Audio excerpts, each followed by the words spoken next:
आपण इथे रेशनच्या तांदळाचे खिशी पापड तयार करणार आहोत. अगदी खुसखुशीत तयार होतात. तर इथे 1 किलो तांदळाचं पीठ घेतलेलं आहे. जेवढं एका डब्यानं मोजून घ्यायचं आहे. जेवढं पीठ आहे तेवढंच पाणी घ्यायचं आहे.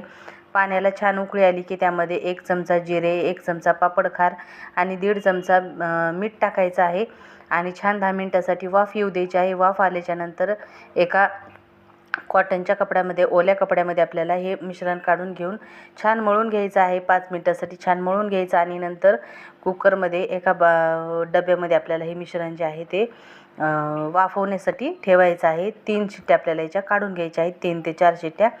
तर छान डब्यामध्ये मिश्रण टाकून त्याला होल करून घेतले आहे, जेणेकरून मिश्रण जे आहे ते सर्व बाजूने छान शिजलं जाईल. मिश्रण थोडं थोडं काढून आपल्याला ते छान मळून घ्यायचं आहे आणि बाकीचं मिश्रण जे आहे ते कुकरमध्ये ठेवून द्यायचं आहे, जेणेकरून गरम राहील आणि असे छोटे छोटे गोळे तयार करून घ्यायचे आहेत. एकसारखे आपले पापड तयार होतात.